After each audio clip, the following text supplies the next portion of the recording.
बिस्मिल्लाहिर्रहमानिर्रहीम। अस्सलामुअलैकुम मेरी प्यारी यूट्यूब फैमिली।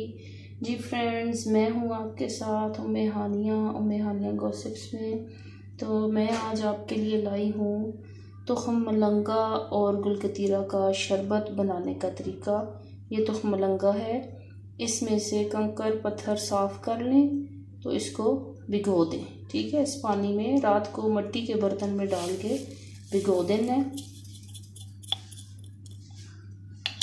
ठीक, और थोड़े से गुलकतीरे के पीस लेने हैं। ये छोटे बड़े साइज़ में अवेलेबल होते हैं, ये आप ले लीजिएगा। इतने दाने बहुत हैं क्योंकि ये फूल कर बहुत ज़्यादा हो जाता है, तो फिर ज़्यादा भी नहीं खाने होता। ठीक, ये हमने भिगो दिया, ये पूरी रात के लिए भीगा रहेगा। तो सुबह जब पीने के लिए आप ये गिलास उठाएंगे, इसको ढाँप के रख देना है। तो सुबह जब आप गिलास उठाएंगे तो देखेंगे कि ये सारा कुछ फूला हुआ होगा। ठीक, ये फूल गया, ये समझो आप पीने के लिए रेडी है। इसमें आप 2 चम्मच शक्कर या अपने टेस्ट के मुताबिक शक्कर डाल लें। और ठंडा पानी मैं तो कहती हूँ ना डालें, नॉर्मल जो पानी होता है वो डाल कर पिएँ। उससे आपके घुटनों के जोड़ों के दर्द जो हैं वो बढ़ेंगे नहीं। मतलब इसकी तासीर ठंडी होती है ना, तो ये ठंडा पीने से आपके घुटनों में, आपके जोड़ों में दर्द ना होने लग जाए। तो बाकी ये बहुत अच्छा है। मकसद ये है बताने का कि आपने ठंडा पानी नहीं डालना, ठंडा बर्फ़ पानी डालने से आपके घुटनों और जोड़ों में दर्द होगा।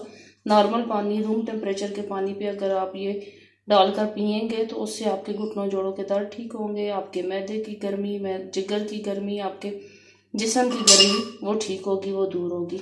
ठीक, तो तुख्म मलंगा और गुलकतीरा के बारे में डिटेल वीडियो मैं इंशाल्लाह आपके साथ जल्द ही शेयर करूँगी।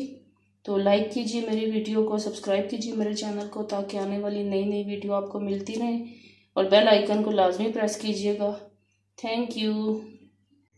जी फ्रेंड्स, अब सुबह को ये देखें, ये सारी चीज़ें फूल चुकी हैं, बस अब ये पीने के लिए रेडी हैं। अब इसमें हम पानी थोड़ा सा ऐड करके इसको पी लेंगे। आप भी ऐसे ट्राई कीजिएगा।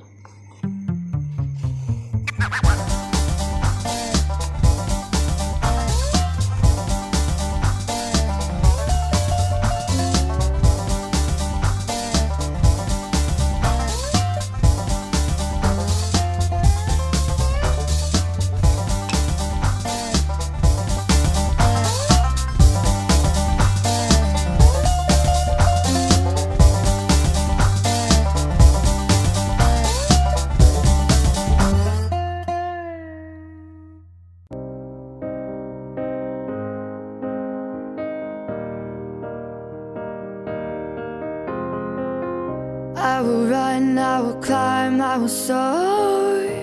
I'm undefeated. Oh.